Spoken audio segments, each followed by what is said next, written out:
While we use every technology available to verify these amulets, whether they're genuine or not, we use everything. But we only use our own rights. I mean, for us, whatever technology is needed to buy this, we use it. But the other side doesn't have to buy any WoW. That's a total loss for us. The reason it hits home is because when it comes to losing, it always comes back to you. You've had to deal with this a lot. It happens all the time, really often, especially with amulets that have already been tampered with by experts. And then the owners have to find a way out together. They end up having to use the machine because science doesn't lie. People can see it with their own eyes. You know it yourself. You see it with your own eyes at that moment. We look at it together. Before coming here, I showed you first that if this is a Somdej amulet, it must have this kind of material. And especially with Luang or Cairo. Or it could be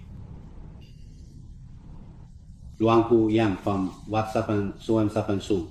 Especially many other famous monks also use the material from Somdej amulets to make theirs. And then they would coat it with lacquer again. If you remove the lacquer, it's Somdej underneath.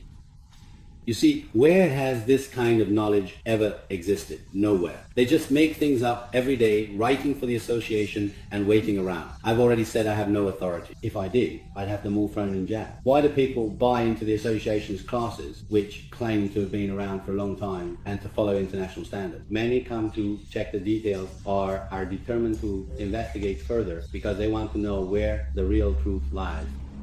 They say it's international, but if it's already dead, is it still international? Right? But if you check it scientifically, no matter how many times you die, you're still here. This figure is still here when? Did you ever leave and come back? It's always the same. That's what people in the scientific field say they always lose, all their lives. Even in Malaysia, if you want to buy something, you must have this document.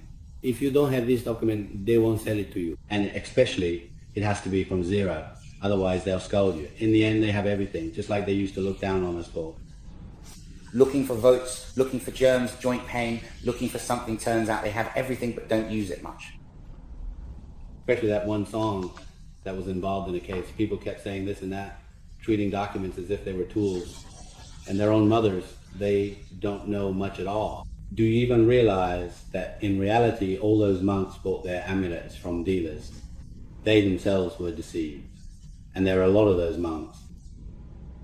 And then after all that, they get all cocky and arrogant. They act like they know everything, but in reality, they don't know a damn thing. They come and talk about gold, but seriously, which era are you even talking about? Come on, it's not that complicated. Unless you're completely clueless, just look